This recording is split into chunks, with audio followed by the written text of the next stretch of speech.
দর্শক বন্ধুরা, আপনাদের মধ্যে অনেকেই জানতে চেয়েছেন যে Redmi Note 14 সিরিজের গ্লোবাল ভেরিয়েন্টের ফোনগুলো কি বাংলাদেশের মার্কেটে অ্যাভেলেবেল কিনা। আপনারা যারা গ্লোবাল ভেরিয়েন্টের জন্য ওয়েট করছিলেন তাদের জন্য সুখবর, ইন্ডিয়ান গ্লোবাল ভেরিয়েন্টটা এখন বাংলাদেশের মার্কেটে অ্যাভেলেবেল, Redmi Note 14। আর এই ভিডিওতে এই ফোনটি নিয়ে আমরা বিস্তারিত আলোচনা করব, আর ফোনটি এরকম প্রাইস পয়েন্টে কেনা ঠিক হবে কিনা। সো চলুন শুরু করা যাক আজকের ভিডিও। সো ভিডিওটি ভালো লেগে থাকলে ভিডিওতে একটি লাইক দিতে ভুলে যাবেন না কিন্তু। আর আপনি যদি আমাদের চ্যানেলে নতুন হয়ে থাকেন সেক্ষেত্রে আমাদের চ্যানেলটি সাবস্ক্রাইব করে পাশেই থাকবেন। ডিজাইন নিয়ে কথা বলতে গেলে ডিজাইন ল্যাঙ্গুয়েজ মোটামুটি ফোনটির সিমিলার, তবে চাইনিজ ভেরিয়েন্টে ছিল 2টি ক্যামেরা, এখানে থাকছে 3টি ক্যামেরা। তাছাড়া ডিজাইন আউটলুক মোটামুটি সিমিলার। 7.9mm থিকনেসের সাথে এই ফোনটির ওজন করা হয়েছে 190 গ্রাম। আর এছাড়াও এই ফোনটিতে থাকছে IP64 dust and water resistant, এর কারণে পানির ছেটা ফোটা এবং ধুলো ময়লা এই ফোনটিতে ঢুকছে না। তবে ভালো ব্যাপার, সব ধরনের পোর্টস অ্যান্ড বাটন এই ফোনটিতে আপনারা পেয়ে যাচ্ছেন, যেমন 3.5mm headphone Jack, type-C slot, air blaster ইত্যাদি। সো ওভারঅল সবকিছু মিলে এই ফোনটির ডিজাইন ল্যাঙ্গুয়েজ আপনাদের কাছে কেমন লেগেছে কমেন্ট করে আপনাদের মূল্যবান মতামত অবশ্যই জানাবেন। ডিসপ্লে নিয়ে কথা বলতে গেলে ডিসপ্লেতে কোনো ধরনের পরিবর্তন থাকছে না।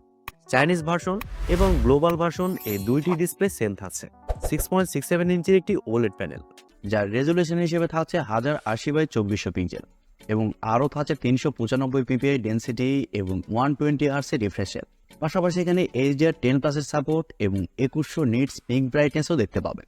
আর ভালো লাগার মতো বিষয় হচ্ছে ডিসপ্লে প্রোটেকশন হিসেবে থাকছে কর্নিং গরিলা গ্লাস 5, আরও থাকছে অলওয়েজ অন ডিসপ্লে সাপোর্টও। ওভারঅল প্রাইস পয়েন্ট অনুযায়ী ফোনটিতে খুবই ভালো ডিসপ্লে প্রোভাইড করা হয়েছে, এ বিষয়ে কোনো সন্দেহ নেই। ফোনটির সফটওয়্যার এবং পারফরমেন্স নিয়ে কথা বলতে গেলে এই ফোনে থাকছে Android 14, যার ব্যাকএন্ডে থাকছে HyperOS 1।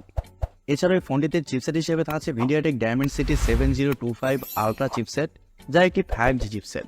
আর এই চিপসেটটি 6nm আর্কিটেকচারে তৈরি করা, এবং জিপিইউ হিসেবে থাকছে IMG BXM 8x256। আর মিডিয়াটেকের এই চিপসেটের আন্তত স্কোর 4,90,000-এর আশেপাশে, সাথে মাল্টিকোর থাকছে 2599। তার মানে বুঝতেই পারছেন এই চিপসেটের পারফরমেন্সও মোটামুটি ভালোই হবে।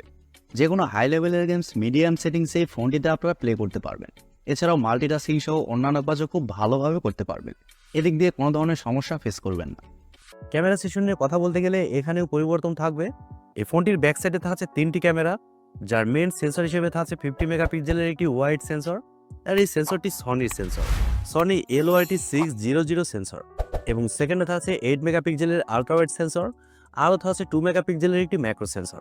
তবে ব্যাক ক্যামেরাতে আপনারা শুধুমাত্র 1080p 30 fps শ্যুট করতে পারছেন, এখানে কিন্তু 4K অপশনটা থাকছে না। আর ফোনটিতে সেলফি ক্যামেরা হিসেবে থাকছে 20 মেগাপিক্সেলের সেলফি ক্যামেরা, আর সেলফি ক্যামেরা দিয়ে আপনারা শুধুমাত্র 1080p-তেই শ্যুট করতে পারছেন। আর ক্যামেরার ফটো কোয়ালিটিও মোটামুটি ভালো করা হয়েছে। আর যেহেতু এখানে ওআইএস থাকছে, সেহেতু ভিডিও করার সময় ভিডিওতে শেকি ভাবটা আসবে না, ভিডিও কোয়ালিটি অনেকটা স্টেবল রাখার চেষ্টা করবে। রেডমির এই বিষয়টি ভালো লেগেছে, তারা 14 সিরিজের প্রত্যেকটা ফোনেই ওআইএস দিয়েছে। ফোনটির ব্যাটারি এবং চার্জার নিয়ে কথা বলতে গেলে এখানে সেরকম কোনো পরিবর্তন থাকছে না। ব্যাটারি হিসেবে থাকছে 5110 mAh-এর একটি ব্যাটারি, এবং চার্জার হিসেবে থাকছে 45 ওয়াটের একটি চার্জার। আর পাওয়ার এফিশিয়েন্ট চিপসেট হওয়ার কারণে ফোনটিতে ব্যাটারি ব্যাকআপ যথেষ্ট ভালো পাবেন। নর্মাল ইউজে এই ফোনটি আপনার 1.5 দিনের উপরে চালাতে পারবেন। আর আপনি যদি হেভি ইউজার হন, তারপরে এই ফোনটা আপনাকে সারাদিনের কাছাকাছি ব্যাটারি ব্যাকআপ দিবে। এবারে কথা হচ্ছে ওভারঅল এরকম প্রাইস পয়েন্টে এই ফোনটি আসলে কেমন হবে। দর্শক বন্ধুরা, 27,800 টাকা দাম অনুযায়ী ফোনটির প্রাইস অনেকটাই বেশি থাকছে। তবে কয়েকদিনের মধ্যেই ফোনটির প্রাইস কিন্তু অনেকটাই কমে যাবে।